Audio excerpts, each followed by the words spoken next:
A man who revolutionized the position of tight end, Hall of Famer Kellen Winslow, Sr. here with us at 365 Sports Radio Row, here with Southern Recipe Small Batch, Past the Pigskin. These are some of my favorite ones every year because we get to talk about pork rinds. As you can tell, I'm a pork rinds fan. I couldn't tell. You couldn't tell? You know, what was my first clue? I don't know. You are... especially in your era, you were a bit of a unicorn. Tight ends were not maybe as fast as you, kind of a smaller offensive lineman for the most part. When you got into the league and they started doing different things with it, I mean, you guys were doing different things on offense, all of that.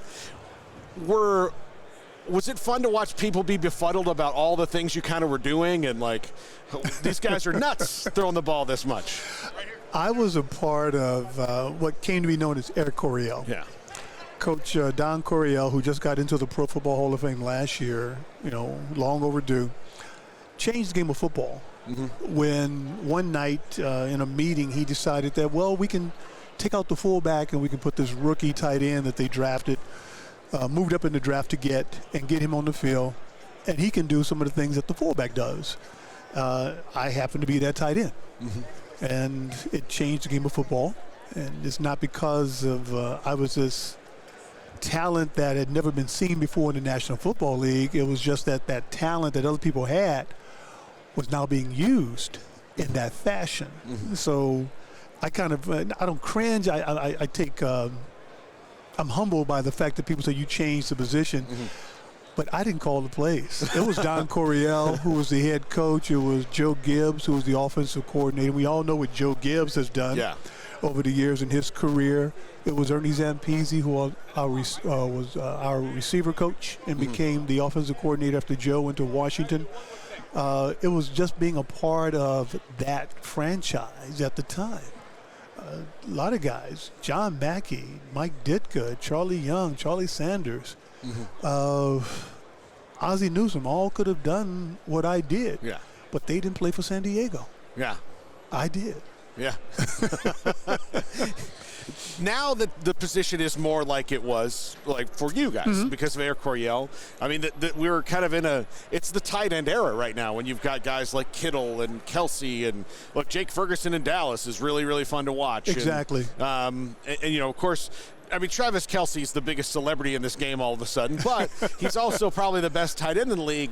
It's got to be weird for you, like as a member of the fraternity to watch it, but also as a member of the Chargers to watch a Chief do so well. Well, you know, being a Charger player and playing the Chiefs twice a year and being in the AFC, I got to go with the AFC to win because, you know, that's, you know, loyalties. I spent all 9 years in the AFC West playing the Chiefs. That's something that's not going to happen very often anymore with free agency, but I spent my entire career with San Diego. And Andy Reid is a good guy. He coached at Missouri for a time. It's just a lot of fun to be around. And I love watching Patrick play. And, you know, remember his dad as a ball player. And so I go with Kansas City. I lived in Kansas City for a couple of years. Yeah. And it's great. I was got just family there, you know, barbecue. You can start that fight. You know, who's got the best barbecue? I'm going to go to Kansas City. And a lot of reasons to pick Kansas City. Yeah, look, I was there with my wife and brother-in-law last weekend. We went to a Kansas game, and they're big Kansas people. Right. But he asked me, he said, what do you think is the best barbecue? I said, I don't think it's like the best of what you like. Certain things are better in certain places. That's true. Because they focus on them different. Like in Kansas City, the burn like nobody does burn ends like Kansas City. Exactly. Yeah. You know, Texas, we do brisket really well. You know, that's our kit thing maybe. And then everybody's ribs are different, so it just depends on your personal taste, right? So, that's true. Yeah. So that's of course the St. Louis short ribs. You know, you can get those. Yeah, absolutely. The baby backs there. Your alma mater, Mizzou, had a fantastic year this year under Eli Drinkwitz. Yes, they did. Well, yes, they did. Yeah, and it feels that, look, they've got a big anonymous donation coming in for their stadium now that's going to help that. What's it like to see your alma mater start to put the pedal to the floor a little bit and try to win again? What was it, 3 years ago that they finished the end zone project? Yeah. The facility project, and that was needed in order to compete in the SEC. They rank players from 1 through 5 coming out of high school. Without that facility, we were not able to draw a 4 and a 5. Yeah. We were able to get a 2 and a 3. But we were playing Georgia, we were playing Alabama, we were playing LSU, that as a class of 85 D1 players probably averaged a 4 at some of those schools. Yeah. So getting that facility and being able to have that as a showpiece, and this is where you're going to work every day in order to reach your goals academically and athletically, really helped Missouri become more competitive. So let's talk about Pass the Pigskin and the Gridiron Greats Fund. It's a nonprofit, and Rudolph Foods has backed it. I've talked to Mark. Mark is a great, unbelievably great guy. He played football in high school. Yeah. He told me about that last night. Yeah. He's a big SMU guy. Big SMU guy. Yeah. He told me about when he played against Billy Sims in high school. Yeah. And he realized that he's not a D1 he's not a D1 football player because of the way Billy Sims played. I have a similar story about Edgerrin James. Exactly. The guy ran right through me, and I knew at 15 years old. You know what? I'm gonna play this couple years out. We all have to know what our what was it? Clint Eastwood in Dirty Harry. A man's got to know his limitations. Yes. Yes. I'm paraphrasing on that one. Yeah. Absolutely. So, what brought you involved with Gridiron Greats and? Well, Mike Ditka, has been doing this for a number of years during a time when the NFL and the NFL Players Association could have been doing a better job, or should have been doing a better job in providing benefits for players who had retired, and taking care of them. So Mike Ditka, being who he is, being a leader, stepped up and said, we're going to start this, and we're going to put together this fund, and we're going to find a way to reach out to those individuals who have fallen through the cracks and make sure that we can help them. And that's what's been going on for the last 20 years. The pork rind folks have been involved the last 15 years, I do believe, in making Coach Ditka's foundation work.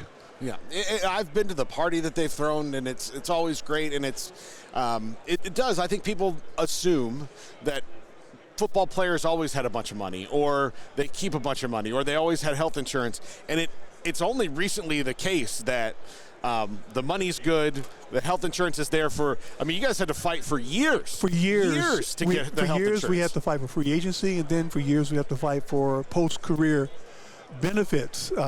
Once our union began to understand that that's part of their responsibility as a union to their membership, is to fight for those benefits for those individuals who came before. Some emphasis was put on that, and some pressure was put on to make those things happen. I'll give you an example. I retired in 1987. 87 was my last year. 30 days after I retired, I paid a COBRA bill of $1,800 a month. That's insane. But because that's the way the system works. Yeah. Of course, the Chargers had great insurance, and me not knowing much about insurance, I quickly got a broker and worked my way off of that COBRA program. But that's what happened 30 days after I retired. But you also, you retired, and you may not have a job right away. Even if you're planning to have a job, you might need some all these things. You may not have a job. You may have a job with decent benefits. I went to law school. Yeah. After I retired, I took a year off playing golf, and I made those COBRA payments, and then I went to law school, and then found insurance through another method. But you just become that average guy.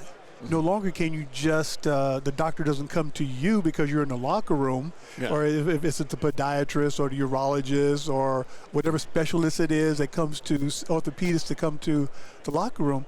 I had to go make an appointment and go sit in the waiting room to see that doctor because I was no longer a member of that organization. Yeah. So it's a lot of life changes that you go through, and a lot of guys have, dealt with anxiety, dealt with abuse of alcohols or drugs, depression, and have fallen through the cracks as far as what needs to be done to have a great post-career after playing in the National Football League. Yeah. All right, a couple Chargers questions before I got to let you go to the next one. I know you're in the car wash today, I know. But Jim Harbaugh, coach of the Chargers now, what do you think about that? No opinion. I really, I'm still I'm still debating that one. Yeah. Yeah. And the proof will be in the pudding. You're right. You know, It'll be in the pudding, but I think what's really going to help the Chargers is the fact that they're building a facility for the Los Angeles Chargers. that was going to be my next question. Yeah, they're building a facility that's going to be home for them. They're no longer in Orange County playing their home games in Los Angeles. It's not a temporary facility. They're going to have a facility that's theirs.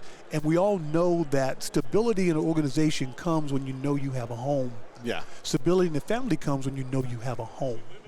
But if you're just kind of spread out, moving from one part to the next, it's hard to be focused on the bigger picture of winning.